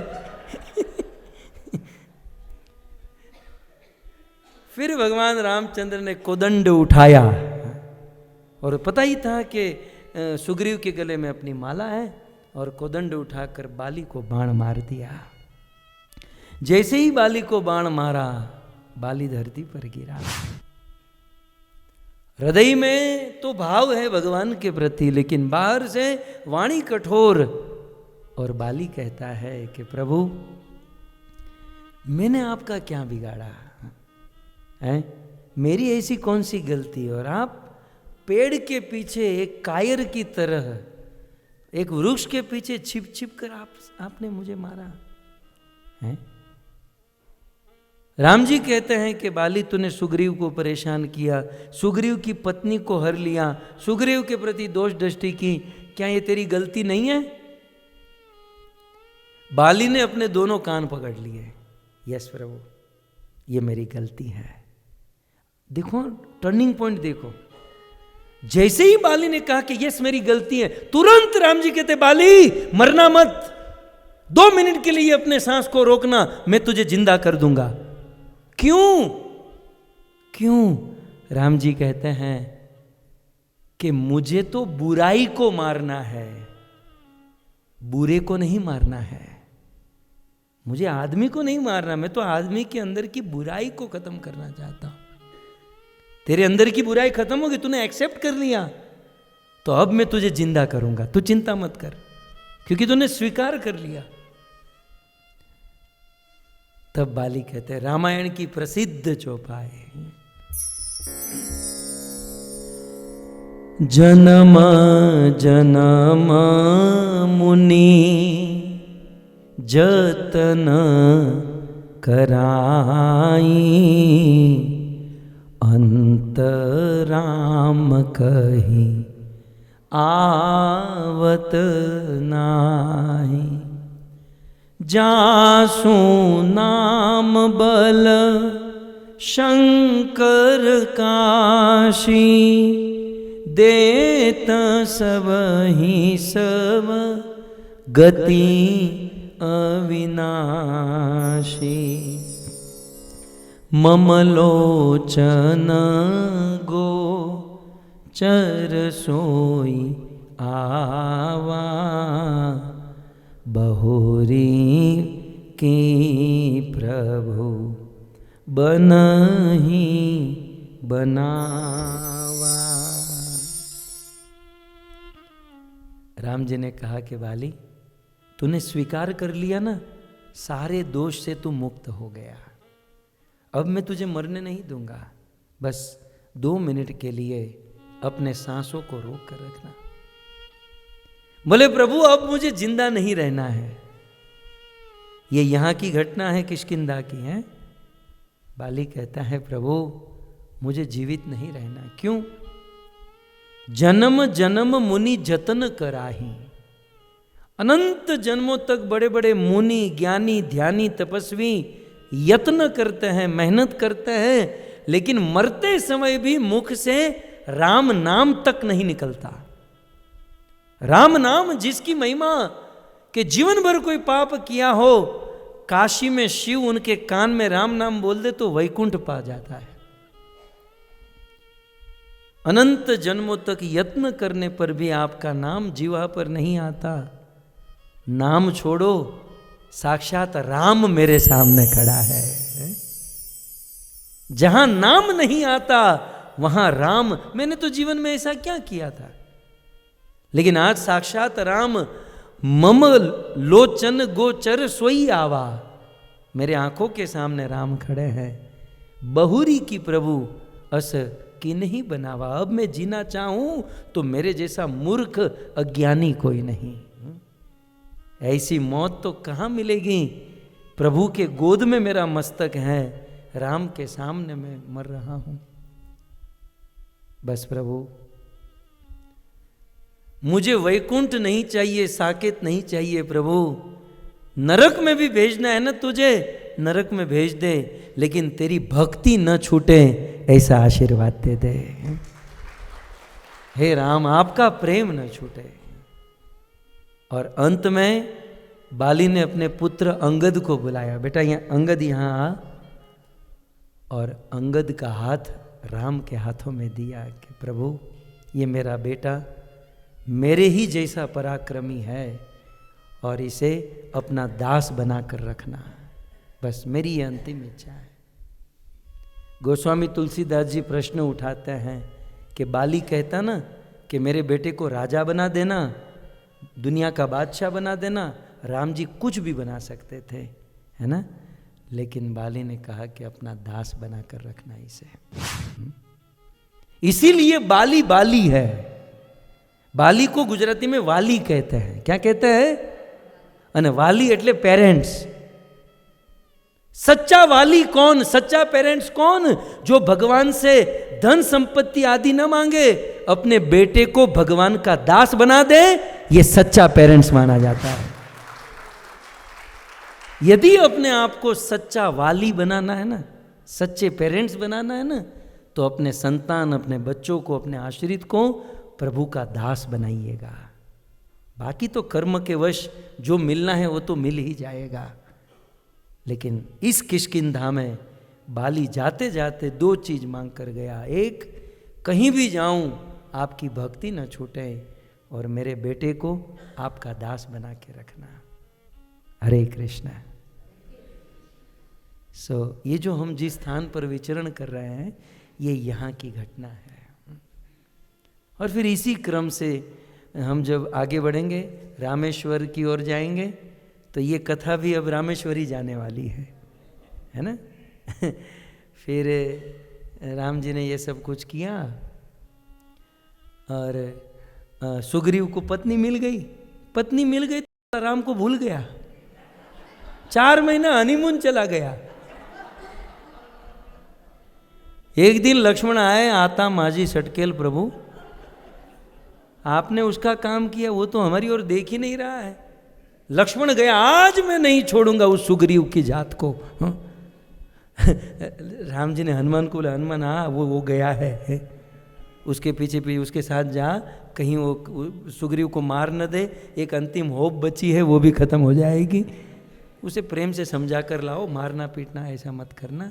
बेचारा हनीमून कर रहा है तो गलत क्या कर रहा है, अच्छा ही कर रहा है, घूमने दो उसे। फिर वो घटना घटती है। फिर सीता को खोजने के लिए जाते हैं तो वहाँ पर भी बहुत सुंदर बात है कि सीता को खोजने जब जाते हैं तो सारे वानर जय श्री राम बोलकर आगे, और लास्ट में कौन चल रहा था? हनुमान। हनुमान वो सब पूरी टीम में, वो जुलूस में हनुमान जी के आगे नहीं थे, सबसे पीछे थे। और एक्चुअल सीता को कौन खोजे? भीड़ में कौन आगे कौन पीछे, इससे कभी भी निर्णय मत लेना। कथा में जो आगे बैठे होते हैं कभी कभी सो जाते हैं और पीछे वाले पा जाते हैं, तो आगे पीछे का इतना चक्कर नहीं है। हनुमान पीछे थे लेकिन काम सबसे बड़ा कर दिए। ये सारी बातें आने वाले दिनों में हम सुनेंगे। लेकिन आप सभी भक्त, हम सभी भक्त इतने पवित्र क्षेत्र में जहाँ पर ये इतिहास घटा है, हम उस क्षेत्र में आए हैं और इस क्षेत्र में बैठकर ये सुनना और इसका चिंतन करना, यही जीवन का, यही वास्तविक आपने अपने जीवन में अमेरिका जैसे देश में, यूके में अच्छे से अच्छी जॉब, अच्छे से अच्छा बिजनेस, ये पंड्या साहब तो डॉक्टर रहा, કેટલા ને હાથ પગ કાપી નાખ્યા આણે, लेकिन जीवन भर ये जो किया उसमें आप सफल हैं, इसका प्रमाण कि आज आप किष्किंधा में बैठे हैं, आज आप तीर्थों में हैं, आज आप यहाँ भ्रमण कर रहे हो। ये प्रमाण दे रहा है कि आपने जीवन में जो भी किया कमाया, ये आपका सार्थक है, सफल है। हरे कृष्ण, धन्यवाद। श्री रामचंद्र भगवान, श्री हनुमान जी महाराज के, किष्किंधा धाम के, तुंगभद्रा नदी के, जगत गुरु श्री प्रभुपाद के।